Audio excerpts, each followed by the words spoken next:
couple months ago, I was in the Smith & Wesson factory starting the big move from Springfield, Mass. Back to Rochester, New Hampshire. And when we went into the print shop, there were a lot of historic guns that we started unboxing. By no means did we get through all of them, but what we did find were a couple really special guns, including this, what I thought was a one-of-a-kind falling block by Warren Center. Now, from the conversations I've had with some people who knew Warren Center and have been following the history of Thompson Center Arms, they feel this gun was made somewhere in the late 60s, somewhere around 67 to 69, somewhere in that era.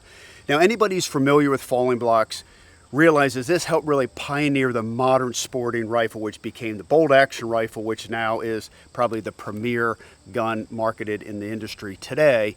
And it was really popularized in 1885 with John Browning's Winchester model 1885. But it's simple design. So you have a lever here. When this comes down, it actually clicks into the trigger guard. It drops this falling block right here, and then you put the cartridge in. Now, there are no markings on this gun for what caliber. So we went through and we put a bore scope down the barrel. We checked the chamber, and it's actually chambered in 308. But what's interesting is there's no extractor on this gun. The safety is pretty basic. You can push it forward, and this is the lock position. And then you pull it back, and then it's in the fire position. So I can click that. You can hear it drop the firing pin. You drop the falling block down, and it recycles. What I didn't know when we went through the print shop, I thought this was one of one. It's actually one of two. So this is the second version of Warren Center's falling block. So now they look pretty much the same. This has a little bit more wear on the receiver there, probably from just being in package. You know, it does say TC Arms, Rochester, New Hampshire on the receiver. It does say 30 caliber right there. But what's interesting is this is probably a 30 caliber bore, but it's not chambered at all. But this one actually has an extractor on it. And you can see Warren Center was working on some type of integrated base into the barrel. So he was obviously a tinkerer, obviously a gunsmith. So these are two prototypes. So as the story goes, one of these two guns, I don't know which, I actually have to do a little bit more research, Warren Center had in his house. And Thompson Center purchased that upon his death when they purchased a lot of the guns from his estate. But the second gun was in what we call the chapel, which is in the design facility at Thompson Center Arms. And then that gun somehow made its way into the marketplace, and then Smith & Wesson purchased that back, thinking it was one of one, and it was actually one of two. So now Thompson Center Arms owns both falling block rifles from Warren Center. So today we're actually going to shoot the one that's chambered in 308. So we're going to fire this gun here, putting a bore scope down the barrel. I'll be honest with you, I don't think this gun has ever been fired. So Warren Center probably tinkered with this back in the 60s when Ruger released the #1. He decided not to bring this gun to market, and it sat, in his gun collection, all the way until he died. And now it's been resurrected in the new Thompson Center in Rochester, New Hampshire. So I think it's only fitting that we take this to the range and learn something from the master gunsmith. Given the fact that this is the first time that I think the gun has ever been fired, I'm actually going to put it in the lead sled first and remote pull it just to make sure everything is safe. I mean, the way it looks, the way it functions, I've been through it with the engineers. We don't believe there's any issues, but it's better safe than sorry on this first shot.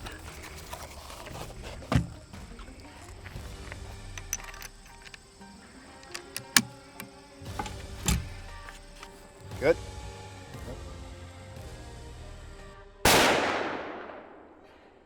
Wow. Well, as expected, recoil was nothing. Standard 308 round, American whitetail, 150 grain soft points. This gun's been sitting around since the 60s, and obviously you don't know where things were left or what the tinkerer did the last time he touched it. Let's see how it ejects. Okay, no problem. Reset the trigger. Now remember, this one doesn't have an extractor like the other one, so we're actually going to have to run a rod down here.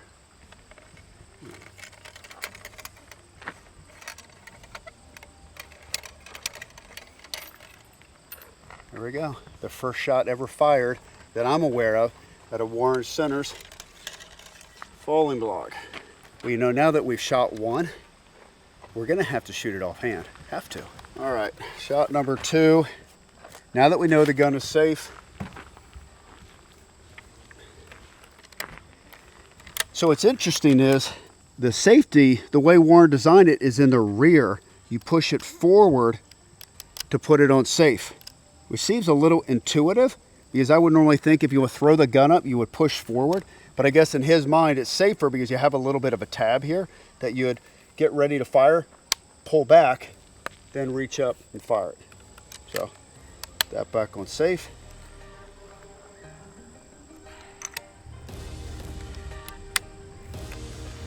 Ready?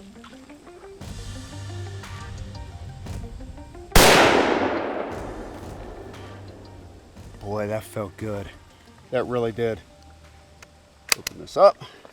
Again, his other gun he designed had the extractor. This one doesn't.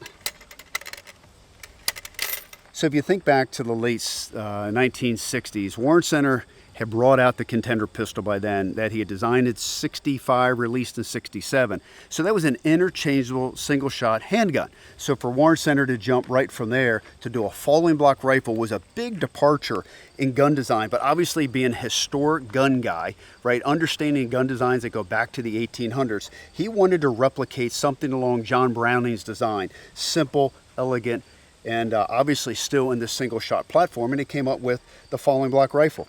And I mean, the simplicity of this gun, the elegance of this gun is just fantastic. And it's just a joy to shoot. I mean, low recoil, handles well, and definitely something that a lot of big game hunters killed buffalo and provided for the families over the years.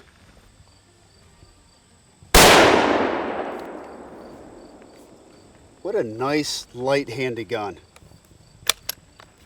You know, I don't know that I would change much on the design of this gun. Obviously, you'll need the extractor, which he designed on the second gun. But this really is a simple, elegant firearm, single shot in nature. Look at the grain structure of this wood. You just don't see wood of this quality anymore. In the inletting and design of the cheek piece right here. Thompson Center back in the day was vertically integrated. Had the foundry, had the woodworking. So my guess is Warren Center personally hand carved this stock, hand finished this stock, and that's why it's true masterpiece. There's a time and a place for composite stocks and tactical stocks that are very functional, but there's nothing like the warmth and the elegance of wood and something that has vintage styling like this.